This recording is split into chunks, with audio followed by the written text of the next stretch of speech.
ఎందుకు ప్రేమ అంత ప్రాముఖ్యమైనదంటే, మనల్ని ప్రేమించేవారు మన చుట్టూ ఉన్నప్పుడు మనకు ఒక తెలియని ఆనందం కలుగుతుంది.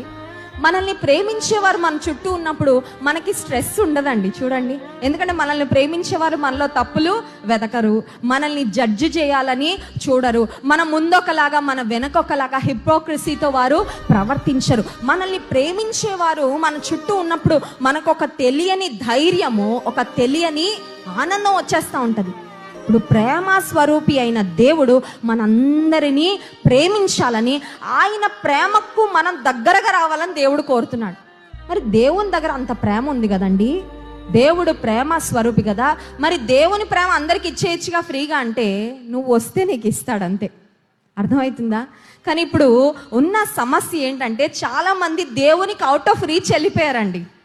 దేవుడు వాళ్ళతో మాట్లాడాలని ట్రై చేస్తుంటే అవుట్ ఆఫ్ కవరేజ్ ఏరియా అని వస్తుంది దేవుడికి మెసేజ్. ఎందుకంటే చాలా మంది యవనస్తులు దేవుడికి దొరకట్లా, కానీ ఎక్కడ ఉంటున్నారు?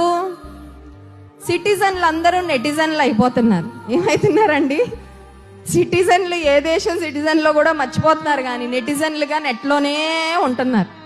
నెట్లోనే కూర్చొని అవతల ఎవరితోనో కనెక్ట్ అయిపోయి మాట్లాడేస్తూ ఉంటారు. వాళ్ళ అమ్మాయో తెలీదు, అబ్బాయో తెలీదు. అమ్మాయి పేరు పెట్టుకొని అమ్మాయి ఫోటో పెట్టుకుంటే ఈయన ఏదో ఫీల్ అయిపోతూ ఉంటాడు.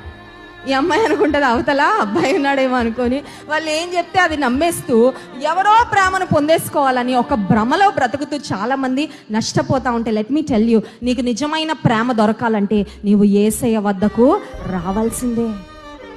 నిజంగా ఎవరైనా మనల్ని ప్రేమించేటప్పుడు ప్రేమలో మనం 4 ఎక్స్పెక్టేషన్స్ కలిగి ఉంటామండి. ఎవరైనా మనల్ని ప్రేమించేటప్పుడు వారి నుండి 4 ఎక్స్పెక్టేషన్స్ కలిగి ఉంటాం. ఎవరైనా నన్ను బాగా ప్రేమిస్తున్నారని ఎప్పుడు చెప్తామంటే, వాళ్ళు మనల్ని స్పెషల్గా ట్రీట్ చేసినప్పుడు. అవునా కదా? మనల్ని మామూలుగా అందరిలా చూసేవాళ్ళంటే మనకొక ఇంప్రెషన్.